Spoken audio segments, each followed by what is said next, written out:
libro y por Rosario Radio. Vamos a construir un tema bien interesante. Gracias por la invitación. Claro que sí. Y también me acompaña Laura Ballesteros. ¿Cómo se encuentra?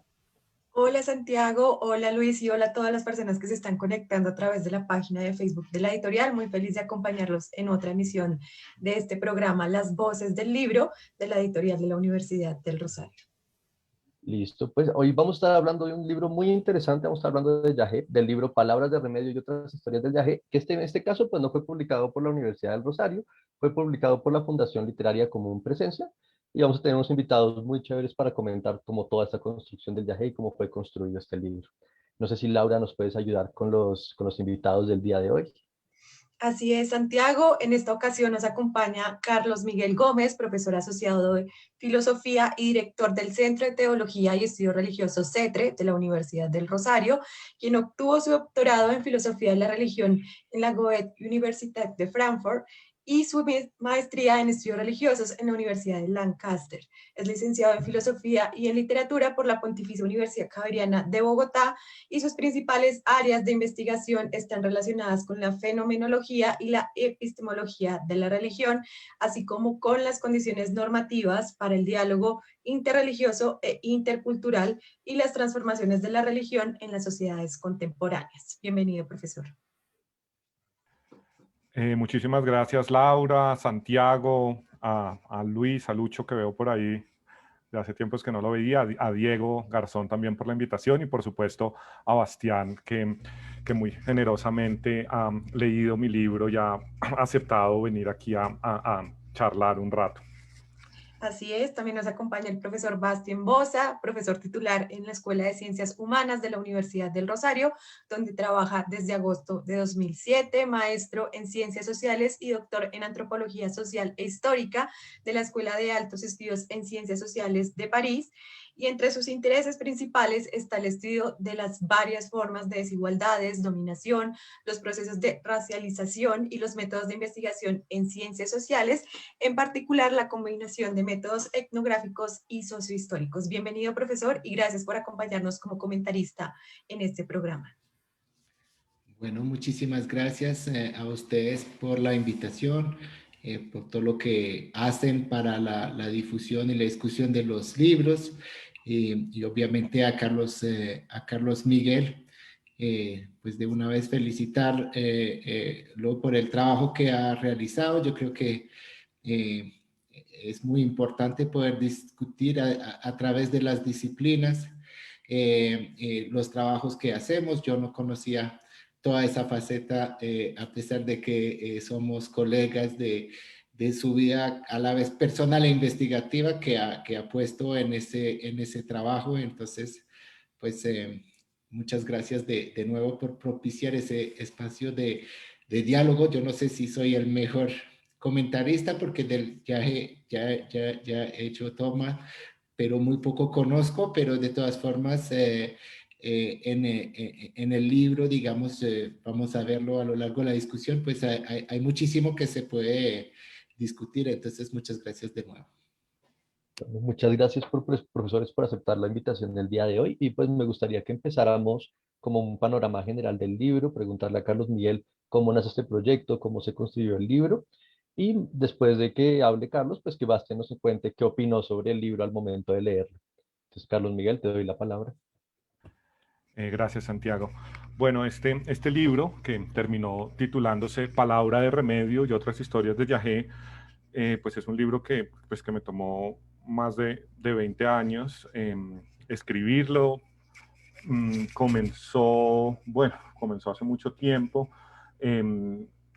como proyecto. Yo pues he estado muy cerca a la medicina tradicional indígena, pues del Putumayo, cerca a algunos taitas, desde mi adolescencia. Y nunca he tenido como la intención de hacer como estudios desde las ciencias sociales, pues sobre esta medicina, ni sobre este trabajo, sino más bien he sido un participante, digámoslo así, y un seguidor de esta medicina, pero desde siempre, cuando ya era estudiante de literatura y luego como estudiante de filosofía en el pregrado, pues tenía la idea de hacer un libro o algo así, algo semejante, pero no tenía claro cómo podía escribir sobre esto. Después de muchos años comencé gradualmente y tímidamente a simplemente como a grabar conversaciones que tenía sobre todo con el Taita Luis Portilla, que es como la persona con la que he estado más cerca durante todos estos años, pero sin nada muy claro. Yo quería hacer un libro que fuera más bien un libro como de la sabiduría del yagé, un libro un poquito diferente, no un estudio científico, antropológico o etnográfico, ni siquiera una reflexión filosófica, sino simplemente tratar de escribir, de pasar a la palabra de alguna forma la sabiduría, como la llaman ellos, de este remedio. Pero pues me costó mucho tiempo tener pues primero como acercarme lo suficiente para entender un poquito de qué se trata, y segundo para comenzar a tener una idea sobre cómo hacerlo. Por allá ya sí, como en el 2002, 2003, el Taito una vez me regaló una grabadora para que grabara, para que él mismo me la regaló, para que comenzara como a grabar historias, y grabé muchas cosas que después simplemente la mayoría se me perdieron. Me di cuenta pues que eso de grabar no era como la manera pues de lograr como registrar esto y transmitirlo, sino que lo tenía que grabar era en mí mismo y en mi corazón primero, y en mi comprensión profunda. Entonces simplemente me relajé durante muchos años y solo recibí y caminé en este camino, hasta que, no sé, dando muchas vueltas, recuperé el sentido del relato, de contar historias, de simplemente comenzar a ver cómo podía narrar y recuperar las historias que había escuchado del Taita y de otros Taitas y de seguidores e historias, digamos, aunque en las que había estado pues más presente. Y encontré en la escritura literaria, en la narración literaria, la forma de pasar a la palabra, eso que había escuchado y que había vivido, ¿no? Entonces, por eso, no sé, comienzo incluso el libro con una sección que es más bien, la llamo un reconocimiento, en la que pues muestro que ser autor de un libro como estos es una cosa compleja, porque es más bien ser como un transmisor, un recordador, un intérprete, ciertamente, pero de las experiencias y de las historias pues de estos taitas. Listo, profesor Bastián, no sé si nos quiera comentar algo de su perspectiva del libro. Bueno, pues habría muchísimo que decir. Pues primero, como lo dice Carlos Miguel, es un libro de literatura, y entonces pues lo primero que puedo decir, como no soy especialista en la literatura, sino un lector, digamos, como todos, pues decir que ha sido una experiencia muy linda de entrar en ese relato que desde la forma, digamos, tiene una multiplicidad de voces, de dimensiones, y me dejé llevar por esas historias, por esas palabras de remedio, y me gustó mucho, digamos, poder entrar en esos universos que como escritor él intenta reconstruir.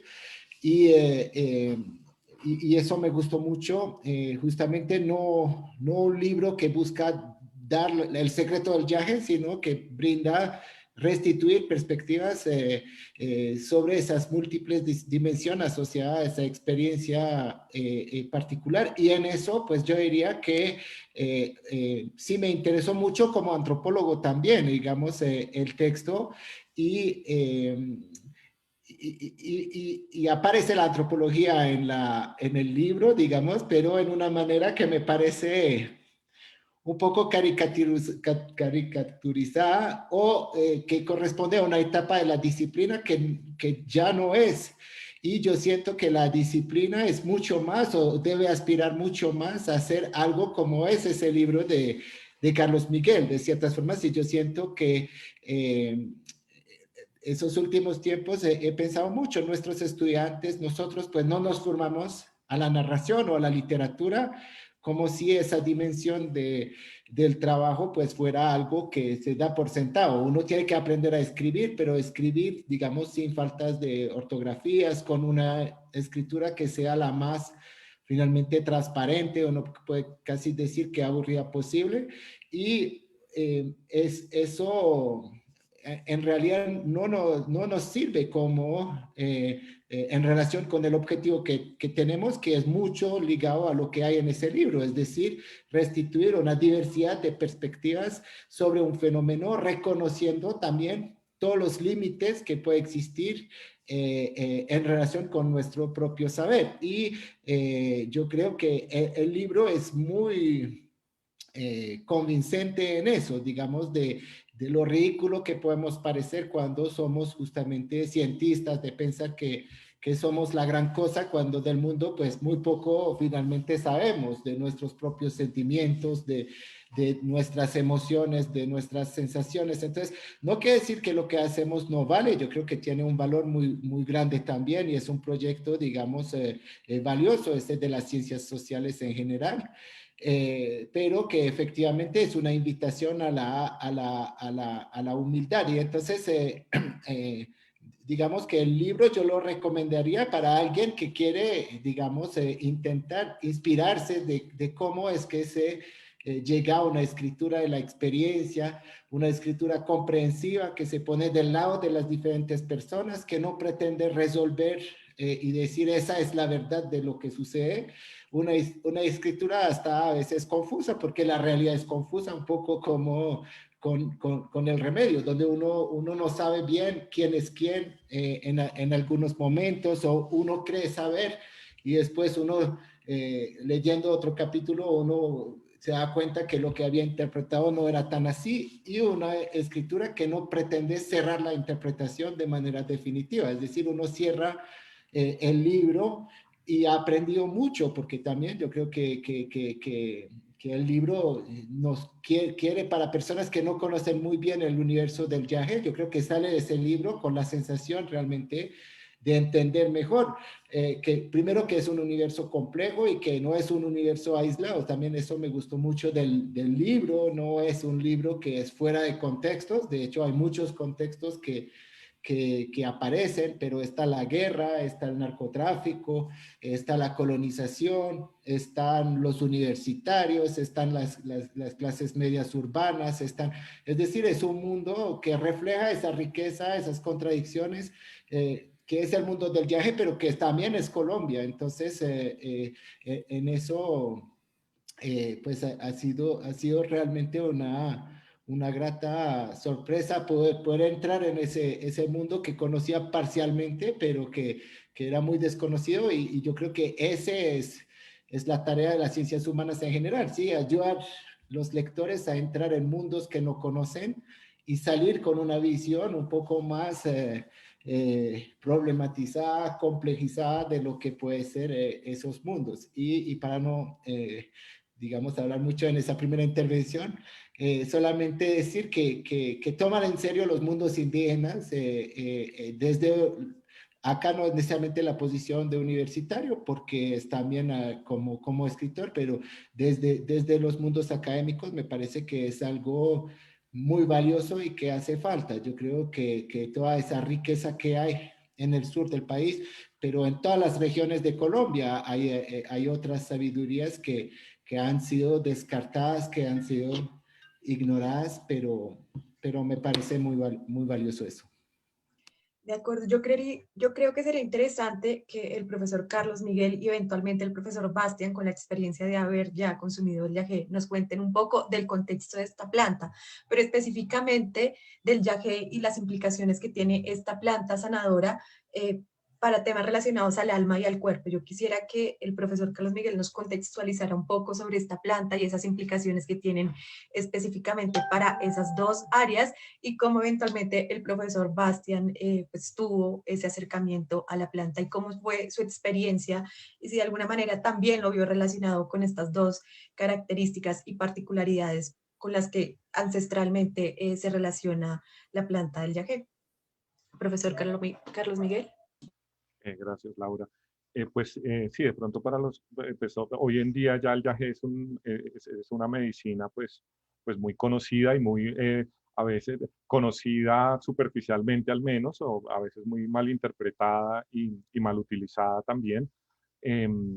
Se trata de la medicina, digamos, indígena propia de los pueblos del Piedemonte amazónico, que pues ha sido usada desde hace muchos siglos. ¿No? Hay una pues, discusión muy larga sobre eso y no hay como mucha claridad sobre, digámoslo así, la arqueología de esta medicina, pero por lo menos tiene muchos siglos. Algunos dicen que es milenaria, esto no está claro, es utilizada en todo el Piedemonte amazónico e incluso en el Amazonas también central. Hoy en día, pues, es el centro de la cultura y de la espiritualidad y del conocimiento, bueno, y de la vida social de los pueblos, digamos acá en Colombia, en el Caquetá, en el Putumayo, en el Ecuador, en toda la región, pues como oriental, ecuatoriana y amazónica ecuatoriana, en el Perú, por supuesto, Brasil,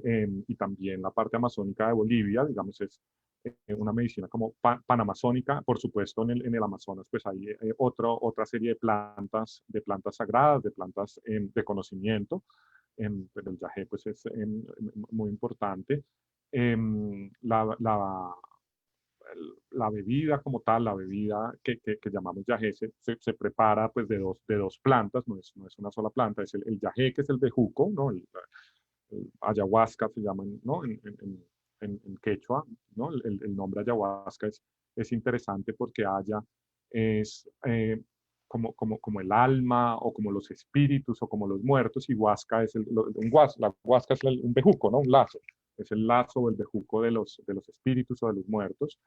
En Colombia se llama más el yagé y es el bejuco, ¿no? Es un bejuco que se enrolla en los árboles y se prepara siempre con un compañero, con unas hojas compañeras, que acá en Colombia se usa mucho, como una variedad de hojas, no es una sola, eso es una gran variedad botánica, que son la chagro, la chagropanga.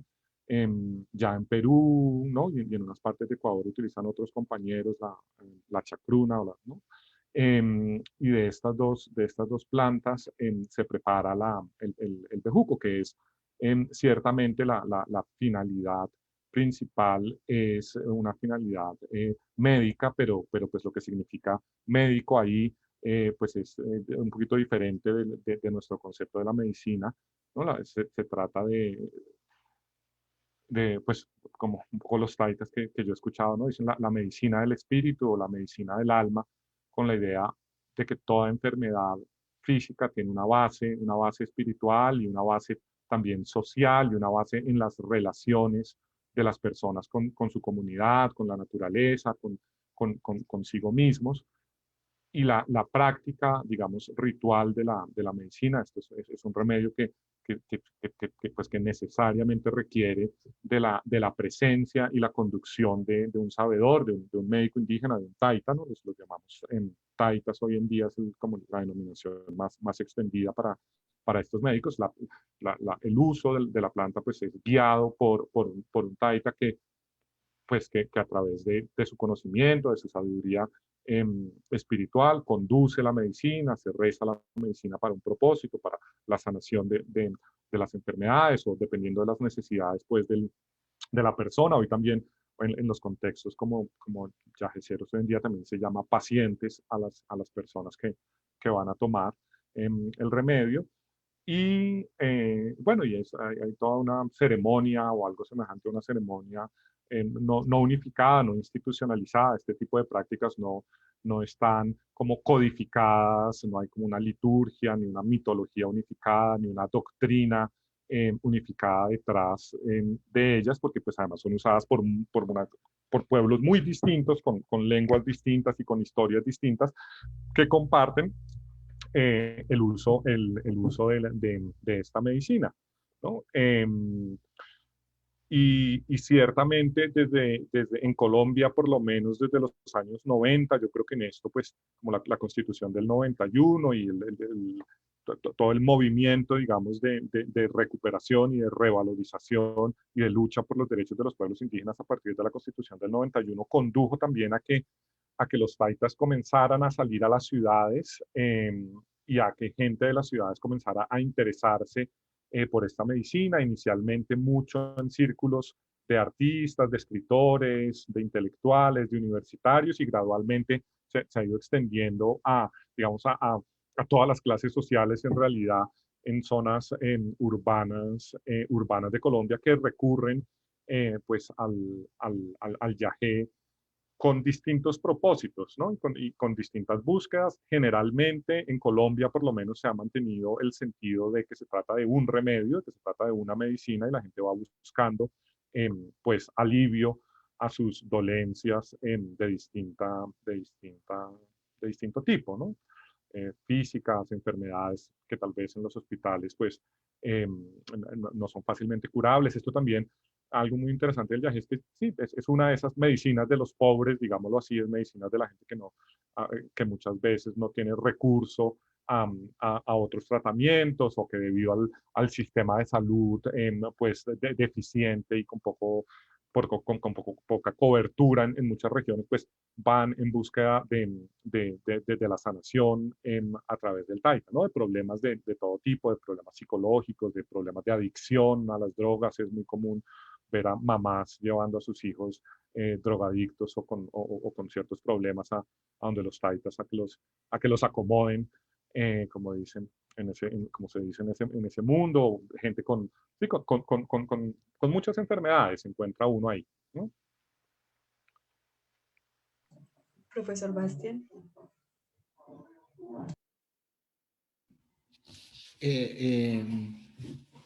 ¿Cómo era la pregunta, perdón, sobre mi propia relación con el viaje? Sí.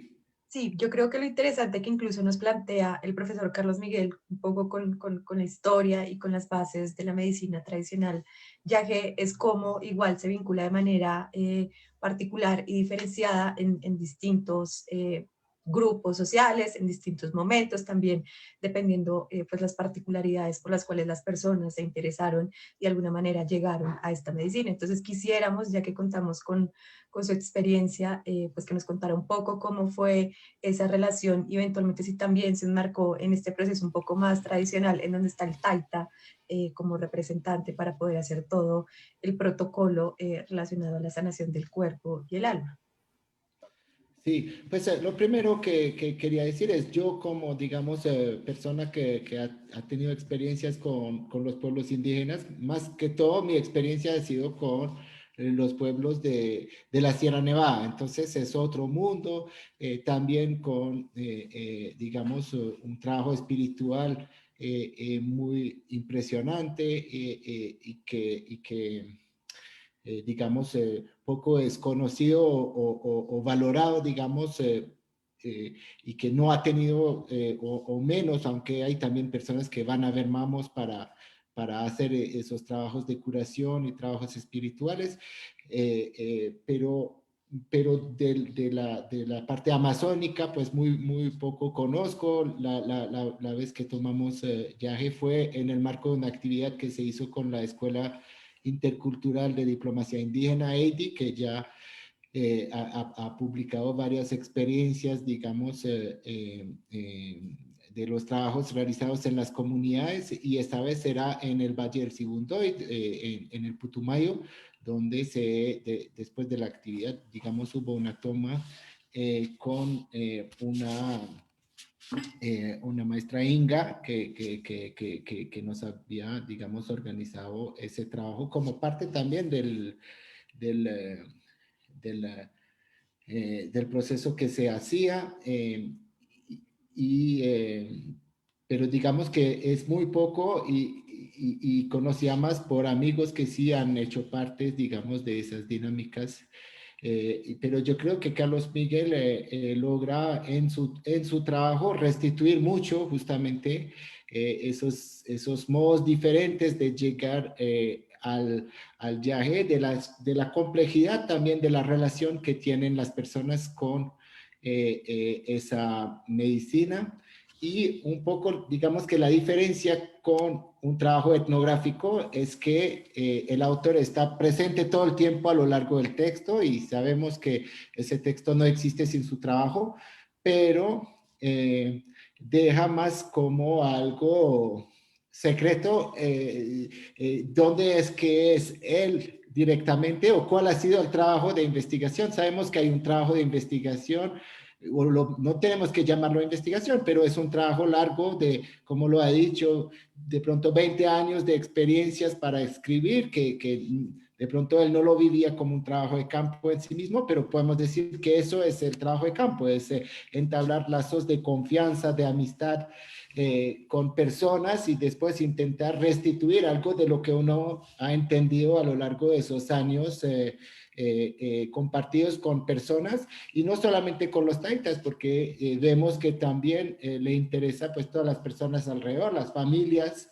y no se presenta como un mundo puramente espiritual fuera, digamos, de lo material o lo terrenal. Vemos que todo eso toma lugar en contextos y que esos contextos cotidianos son demasiado importantes y eso me gusta mucho del libro, que muchos libros sobre esos mundos que son considerados como alternativos tienden a borrar eso, ¿cierto? A borrar los chistes, a borrar el aspecto finalmente muy cotidiano, muy enmarcado, digamos, en esa vida de todos los días y el libro me fascina, me gusta mucho por eso y también hay ese esfuerzo para que cada capítulo sea la voz de una persona diferente, ¿cierto? Y entonces eso es algo que también para los antropólogos es muy complicado. Es cuando soy yo quien escribe y que relata lo que ha entendido esta persona y cuando es la voz de la persona misma, ¿cierto? Entonces eso me gustaría si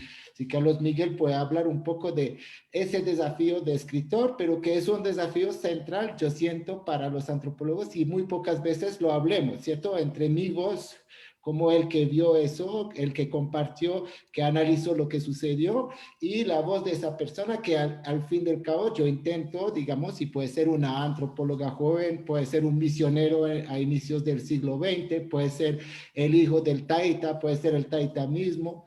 Vemos todas esas figuras aparecer y yo creo que logró muy bien Carlos Miguel, llevarnos de un capítulo a otro donde ya no es una voz masculina, sino una voz femenina, ya no es una voz joven, sino una voz de una persona mayor. Y eso pues no, me imagino que es muy difícil, pero uno no sabe dónde está Carlos Miguel o cuál es su voz propia. Me imagino que él está ahí disfrazado de una manera u otra con las dudas y me parece eso muy lindo también, como escribir un trayecto de avión, por ejemplo, para llegar al Putumayo desde Bogotá y yo quiero ir, pero no quiero, yo cambio de idea todo el tiempo. Entonces, esos estados internos, también que la investigación social a veces no se atreve a describir, pero que son muy importantes si queremos restituir qué es una experiencia. Obviamente el programa es corto y no hay tanto tiempo para hablar de todo, pero son de las cosas que me parecen fascinantes del libro. Sí, sí. Pues sí, yo creo que justamente como que la apuesta por la creación literaria eh, narrativa, pues consiste en esa búsqueda de, pues, de doblarse, digámoslo así, como autor en muchas voces, ¿no? Como en permitir que hable lo que también ya está dentro de uno mismo, ¿no? Como tal vez un autor está pues poblado de voces y con todas estas experiencias y todos estos años de búsqueda y de compartir pues la vida y de compartirla de un modo tan personal con estas personas, con estas comunidades y más que comunidades acá son con personas concretas, con estos taitas, con estos sabedores, con estos aprendices, eh, requieren ese paso como a dejar hablar, ¿no? Como a a dejar salir las diferentes voces. Y bueno, ahí digamos es también como el trabajo propiamente de la literatura que digamos tiene técnica, ¿no? Tiene como técnica literaria y hay eh, como, como, y artesanía, mucha artesanía de pulir los textos, digamos, yo creo que eso es algo pues central en la narrativa en general, pero que ha sido, por ejemplo, muy fuerte en la narrativa latinoamericana, sobre todo la narrativa como, sí, muy fuerte en el siglo XX, cuando hay, no sé, escritores que a mí me han marcado mucho, pienso Rulfo, pienso Arguedas, que justamente han hecho este trabajo de dejar hablar, ¿no? De que el escritor sea, uno tiene que dar forma, uno da forma a las voces y da estructura a los relatos y tiene que producir un universo literario, pero en donde donde permite que surjan las voces. Yo creo que ahí es lo que está propiamente como el arte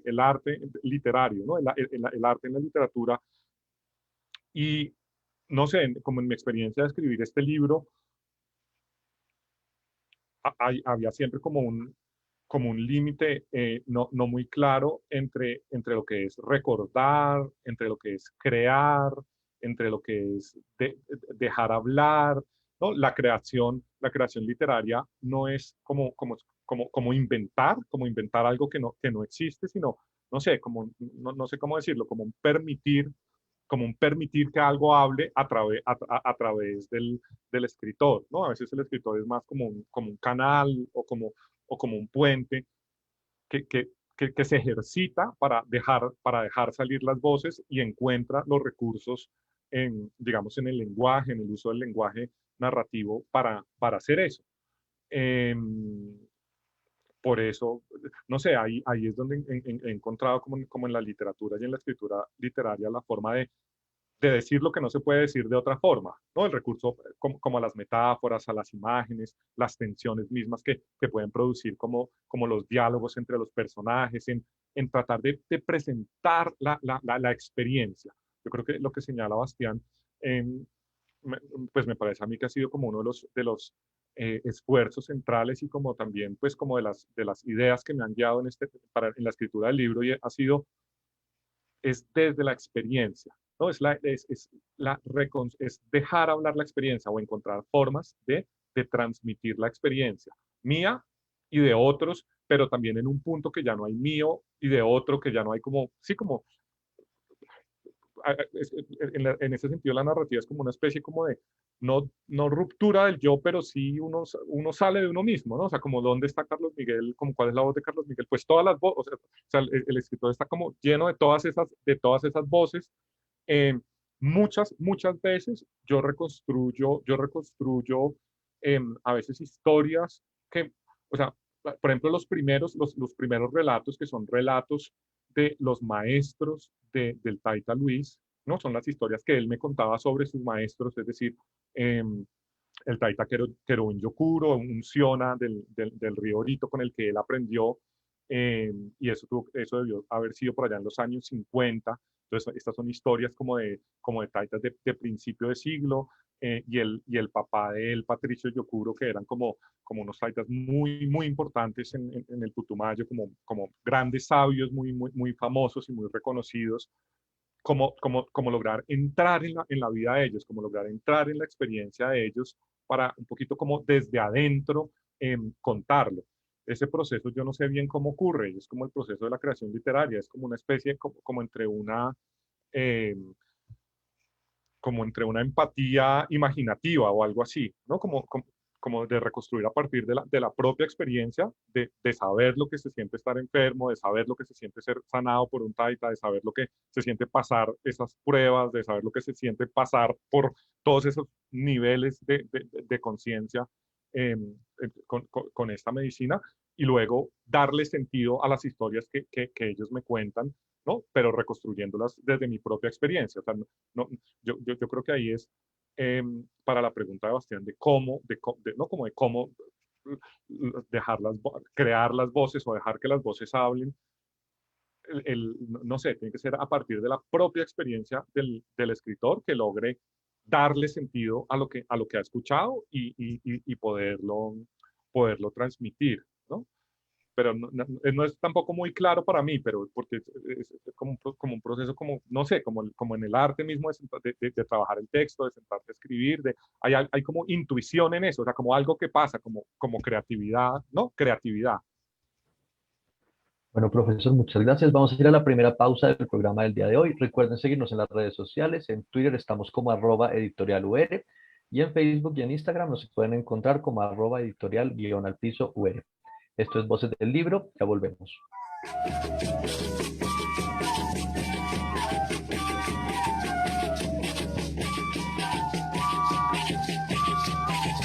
Las Voces del Libro, programa de la editorial de la Universidad del Rosario.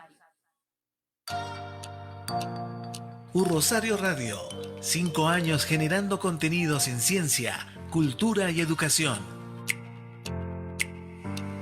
Los autores, los libros y los eventos siempre están en Las Voces del Libro.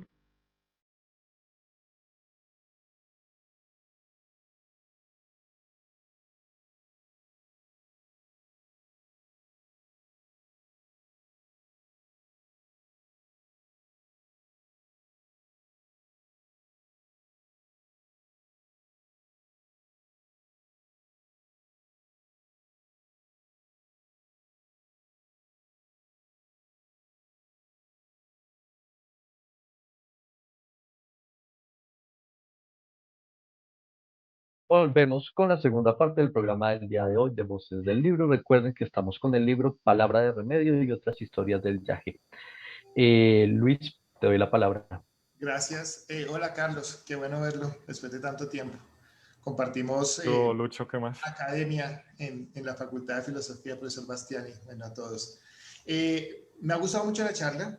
El profesor Bastiani ha puesto como unos acentos bien interesantes y esos acentos me recordaron una anécdota. Yo trabajaba como librero en el Instituto Colombiano de Antropología e Historia y estamos en una feria del libro y había un libro que se llamaba Chamanismo, que había publicado, que había hecho Nicolás Morales en ese entonces, y el profesor Páramo y bueno, otros profesionales habían investigado acerca del chamanismo. Era un texto bien interesante.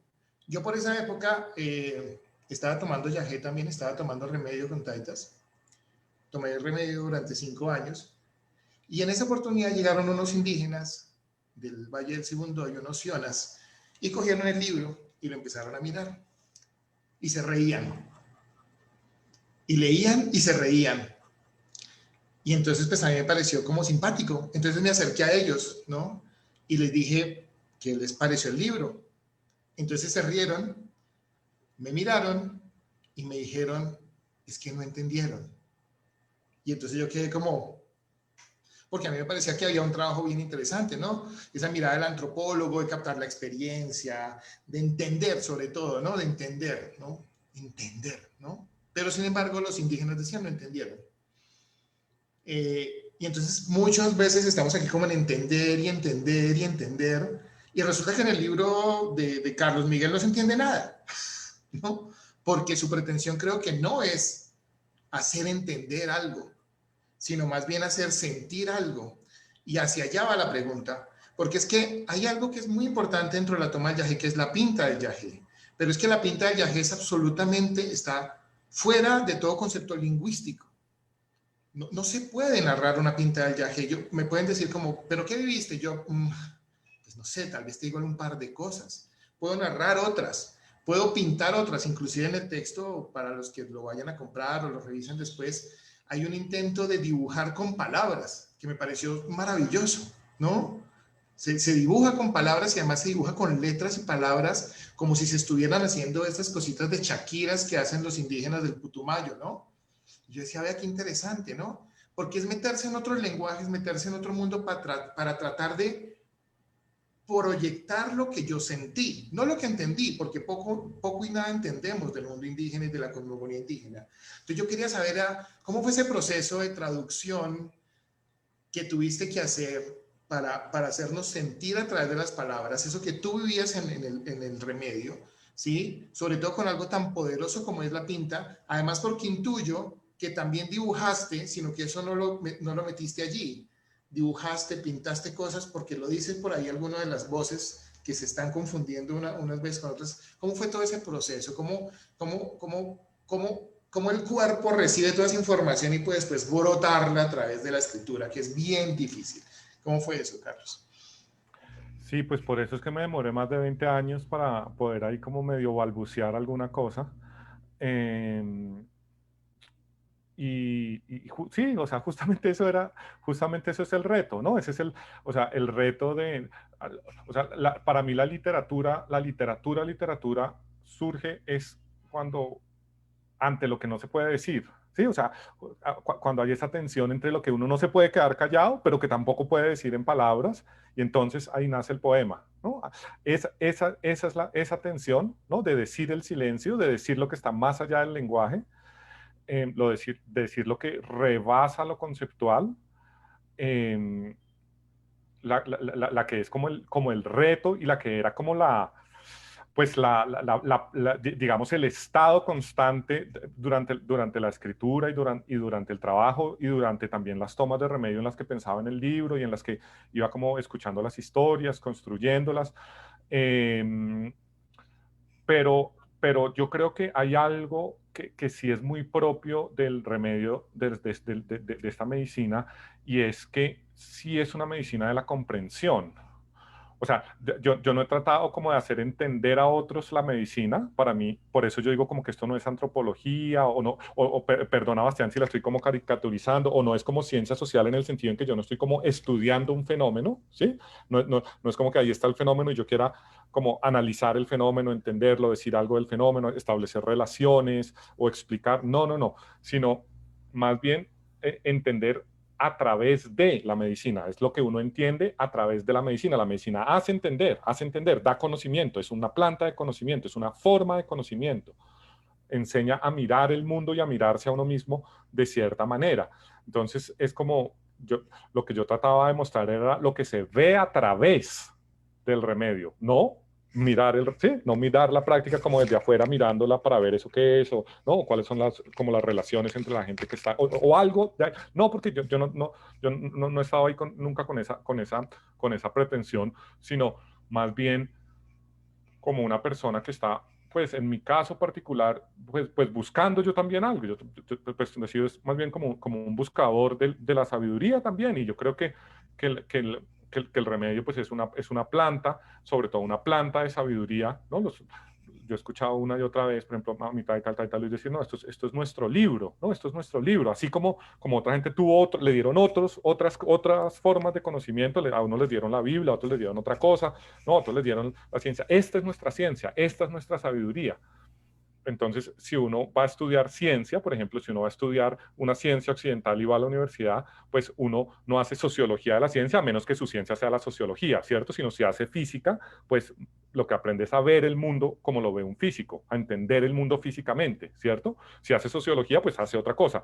Si está en esta medicina, pues lo que aprende es a ver el mundo como se ve en esta medicina para los propósitos mismos de la medicina. Y por eso era que, pues mi reto era, ¿y ahora qué hago? O sea, ¿y ahora cómo se habla, cómo se dice eso? ¿Cómo puedo escribir algo sobre eso, pero no movido como por la necesidad o el interés de presentar el fenómeno o algo así, o de analizar el fenómeno, sino de contar la experiencia, de contar el mundo, de dejar hablar ese mundo, ¿no? Como yo a veces me gusta pensar en este libro como, es más bien como una contribución a lo que yo a veces he llamado como la cultura emergente del yagé, la forma como el yagé mismo ha contribuido a movilizar creativamente la cultura latinoamericana, la cultura colombiana, en el sentido en que, por ejemplo, hay un género, por ejemplo, un género artístico, que a veces, ¿no? Como arte visionario, lo llaman algunos, ¿no? Son pintores, digamos, que lo que hacen es arte a partir de eso, o en la música, lo que se llaman, hay un género, por ejemplo, de música medicina, ¿cierto? Que ha ido prosperando, y no es una música sobre, sino música desde el yagé, ¿no? Entonces, yo creo que un poquito mi libro siempre es eso más, es una contribución más, no sé, como la música, no sé, como la música del grupo Putumayo, si uno quiere, o esos grupos que han ido surgiendo simplemente para permitir que el yagé haga cultura. ¿Sí? No es un libro sobre el yagé, sino es un libro desde el yagé, como el yagé hace cultura, ¿no? Hace cultura y ayuda como a transformar creativamente la cultura nuestra, colombiana, latinoamericana, bueno, esto se ha globalizado, etcétera, etcétera, pero no sé si me hago entender, pero va un poquito en esa línea de hacer cultura, ¿no? No decir algo sobre, sino desde. Listo, profesor Bastián, ¿quiere complementar algo? Sí, pues yo creo que aquí hay un debate bien interesante. Cuando Luis dice, no, uno sale del libro y no ha entendido el yaje, sí es verdad, digamos que no pretende el libro dar el secreto del yaje y de hecho, pues una de las figuras eh, repulsiva de ciertas formas que hay en el libro es el gringo que quería patentar el yaje y es un poco ese modelo, digamos que también para muchos pueblos indígenas pues representan las universidades como personas que vienen y que se quieren apropiar de un saber para otras personas y para lucrarse así mismos. Y de hecho, a raíz de eso, entonces, yo creo que hubo mucha tensión, mucha violencia entre las comunidades indígenas y las universidades, como si no nos pudiéramos entender. Y la figura de la antropología, que también es un poco, digamos, en el libro no sale tan bien. De hecho, la antropóloga, cuando termina su noche de remedio, dice, ya con eso cayó la antropología, como que yo dejé la antropología, pero yo quisiera defender que la antropología también puede evolucionar a raíz de las lecciones que hay en ese encuentro, un poco lo que dice también muchas veces, incluso un misionero lo dice al final, también yo no sé si esos escritos son documentos de archivos o si son creados por el escritor, pero él dice pues ellos tienen que evangelizarnos a nosotros. Y yo creo que la antropología también tiene que aprender de esas experiencias para decir, bueno, tal como se hacía la disciplina, había cosas muy valiosas, pero hay cosas también que tienen que cambiar, en particular la arrogancia de la ciencia en general, de pretender digamos, de tener un discurso verdadero, definitivo, de explicación sobre el mundo, pero no quiere decir que no se puede hacer finalmente lo que dice Carlos Miguel. Y yo, digamos, defendería el objetivo de la antropología tal como yo lo entiendo, como esto, hacer entender. Y en esto sí, el libro, pues yo salí de la lectura del libro, sí con la sensación de haber aprendido mucho, ¿cierto? Y de hecho mucho más que a veces en tesis de antropología que no son literatura, pero que no logran esa transmisión de la experiencia. Obviamente, pues si fuera un trabajo antropológico, uno diría, no, pero tienes que decir cómo sabes lo que sabes, ¿cierto? Ese misionero, existe, no existe, cuál es el documento, esta persona, cuál es tu relación con ella. Digamos que yo creo que podido escribir incluso el libro así, es decir, poniéndote en escena dentro de la misma escritura y tu propia experiencia. Es decir, que yo siento que esta dimensión narrativa enriquece el proyecto antropológico en vez de quitarle, sino que acá, como no es tu objetivo, digamos, ponerte en escena o pretender que eso fue algo vivido exactamente, pues no hay la misma misión, pero yo siento que la misión narrativa, los antropólogos que quieran o no, la tienen también, ¿cierto? Pueden evadir y decir, no voy a hacer ese esfuerzo porque es muy complicado, y es verdad que es muy difícil, que uno no sabe cómo escribir de esta manera, pero esas herramientas yo siento que sí nos sirven, porque para hacer entender esa diversidad de experiencia, pues son técnicas que son muy valiosas. Entonces yo diría, no pretende dar la verdad del viaje, pero sí pretende dar a entender unas experiencias diferenciadas también, y eso me parece que también es lo de las ciencias sociales, ¿cierto? Como cada capítulo es una persona, pero una persona situada con su característica, es joven, es hombre, es mujer, es de tal o cual profesión, es con tales o cuales angustias. Entonces, eso hace que para mí no se aleja tanto del proyecto de la investigación social y en vez de juzgar, hacer entender por qué tal persona busca tal cosa en el viaje, ¿cierto? Es la misma planta, es el mismo remedio, pero cada uno proyecta una serie de cosas, espera una serie de cosas, no al azar, sino en función de sus propias características, de su propia historia. Entonces, ahí yo diría que también tenemos que indigenizar la universidad, ¿cierto? Que ahí hay mucho que aprender para ser más modestos, más humildes, pero también más serios en lo que hacemos, de dar cuenta de diferentes mundos. Y pues una cosa que sí, hay un libro que acaba de salir de sociología que se llama La interpretación sociológica de los sueños, de un sociólogo francés que se llama Bernard Lahire, y él escuchó como 8.000 horas de personas que cuentan sus sueños para intentar ver cómo están las instituciones, su socialización, su experiencia presente en esos sueños. Y yo pensaba que para el viaje sería interesante preguntarse eso, ¿sí? Cómo trabajar sobre las pintas en sí mismas y cómo eso refleja, obviamente, pues lo de la planta y sus secretos y cosas que no podemos entender, pero también las angustias personales, la socialización de cada uno, las instituciones que nos han moldeado. Qué pena. La carne. Sí, a ver, sí me parece importante como aclarar un poquito también ahí como mi posición. Yo nunca he pretendido como que las ciencias sociales o algo así como que no tengan valor o algo así. No, todo lo contrario. Justamente yo estoy explorando pues el lenguaje literario, porque, o sea, trabajando como escritor, porque pues a la vez es pues lo que a mí más me gusta, escribir y escribir literatura y tengo pues como la vocación, digámoslo así, literaria. Yo estoy muy de acuerdo con lo que dice Sebastián sobre la necesidad de, tampoco es que exista algo así como ya perfectamente definido que sea la antropología o perfectamente definido que sea la sociología, como, sí, como que no se pueda mover de ahí, sino todas las disciplinas y muy fuertemente las ciencias humanas son disciplinas que están en procesos constantes de búsqueda de sí mismas, ¿cierto? Y de construcción y reelaboración de sí mismas y de transformación de sí mismas.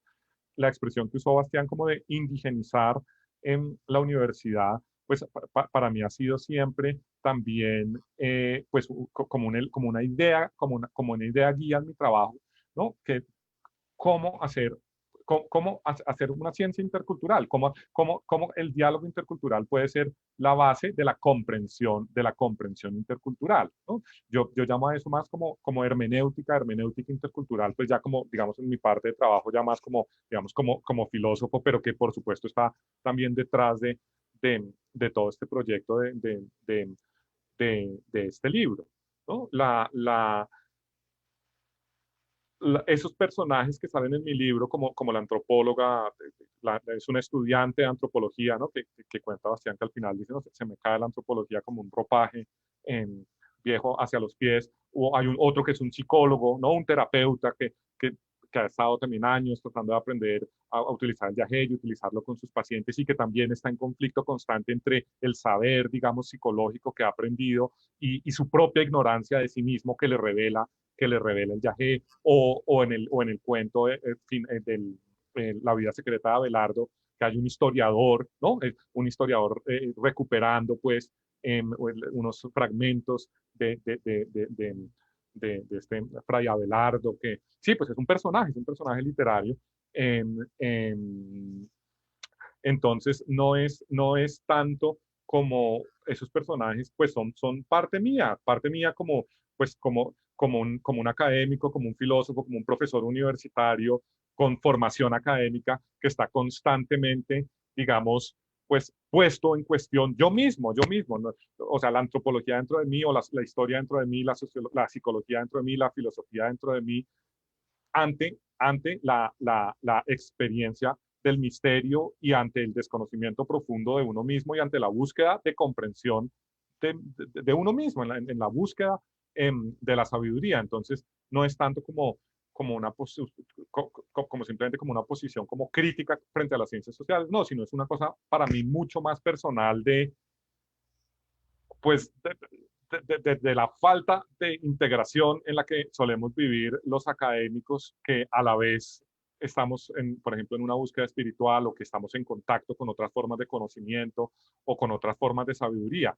En estos, digámoslo así, como abismos, como como a veces tensiones, no son necesariamente choques, pero sí son como encuentros entre la racionalidad o las formas de racionalidad académica y de pronto, ¿no? Otras formas de racionalidad, otros tipos de experiencia. Ahí en ese encuentro, eso yo llamo a eso la interpelación intercultural, ¿sí? La interpelación intercultural, esa para mí es la base de la comprensión intercultural. Desde ahí, es desde ese como medio conflicto o choque entre mundos, de donde puede salir algo creativo, una comprensión nueva. Yo más bien entiendo, o en el libro yo traté también como de pues, poder poner eso mío, ese conflicto, digamos, eh, entre esas dos cosas, ¿no? Y cómo la resolución de eso está en otro lugar, cómo la resolución de eso sí, lo saca uno de la antropología, lo saca de la filosofía, lo saca de la historia, pero no lo hace abandonarla, sino lo hace hacerla de otra forma, hacerla diferente, reconstruirla interculturalmente, ¿no? Es decir, es una experiencia de diálogo intercultural, pero en la dimensión del diálogo intercultural que ocurre dentro de uno cuando uno está como entre dos mundos, ¿no? Como cuando viene un mundo y entra al otro mundo, y ese estar entre mundos, ese es un lugar de diálogo también, ¿cierto? Hay una dimensión del diálogo que es interna, ¿no? Que por supuesto pues solo ocurre si uno está en el diálogo también con otros afuera, pero lo que pasa dentro de uno en el encuentro con otros, eso yo creo que es como buena parte del foco, ¿no?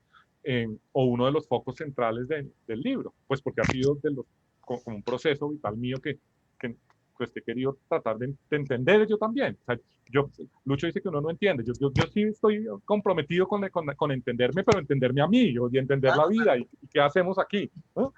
Mira, Carlos, que escuchándote recordaba Jean Cunen, el cinematografista francés, el director de cine francés, más bien, viaja al Perú, no sé si conozcan esa historia, y se encuentra con los chipibocoibos en una ceremonia especial que ellos tienen cada cierto tiempo sobre el yagé.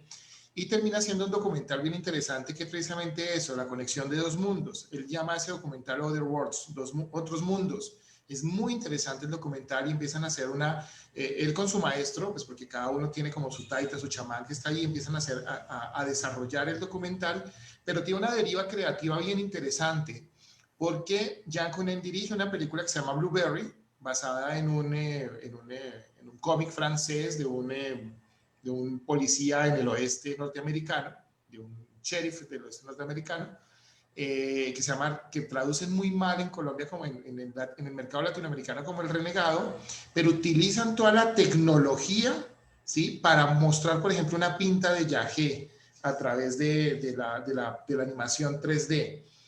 Y su chamán se convierte en el protagonista de la película, en uno de los protagonistas de la película, que lo hace con este actor famosísimo francés que se me dio ahorita el nombre, el mismo de Irreversible, y hace y trabaja mano a mano con los diagramadores 3D para mostrar la secuencia de la pinta del yagé.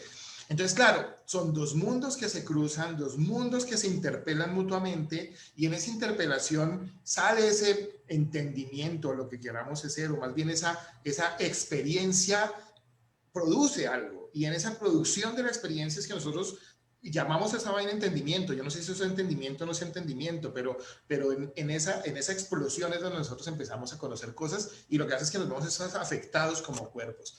Y entonces, escuchándote y leyéndote, me parece que eso está mucho ahí, ¿no? Es decir, es la potencia de la palabra, que la palabra te toca y te llega. Y claro, cuando uno ha vivido de alguna manera la pinta de yagé en algunas circunstancias, pues es muy cercano tu literatura y tu escritura. Listo, muchas gracias de verdad, Carlos, por esos relatos, y de verdad que te felicito por ese trabajo tan grande. Listo, muchas gracias, Carlos, Bastián, por acompañarnos el día de hoy. Y así muy rápidamente, Carlos, ¿dónde se podría conseguir su libro? Gracias. Primero que todo, muchísimas gracias a Bastián, a Luis, a todos. Quedé con ganas de seguir hablando porque acá hay muchos temas muy interesantes, y esta última línea digamos, de la transformación intercultural de la vida académica me parece central en América Latina. Pero bueno, para otro día será. Ya lo están vendiendo en las librerías, en la Lerner, en las librerías, en Casa Tomada, etcétera, etcétera. Y también se puede pedir por correo electrónico a un correo que es palabraderemedio@gmail.com. Listo, muchas gracias, profesor. Muchas gracias. Recuerden para todos los que nos están escuchando que Rosario Radio está de cumpleaños, hoy cumple 5 años. Esto fue Voces del Libro. Recuerden seguirnos en redes sociales, en Twitter como @editorialur y en Facebook y Instagram como @editorial_alpiso_ur. Hoy estuvimos hablando del libro Palabra de Remedio y otras historias del Yagé. Agradecimientos especiales a mis panelistas del día de hoy, Luis Izquierdo y Laura Ballesteros. Gracias por venir. A nuestros invitados, Carlos Miguel Gómez y Bastián Boza. Producción, Diego Garzón Forero, Laura Ballesteros y Juan Carlos Ruiz. Control Master, Nelson Duarte. Dirección Editorial Universidad del Rosario y Dirección de Rosario Radio, Sebastián Ríos. Yo soy Santiago Aparicio y esto fue Voces del Libro. Las voces del libro no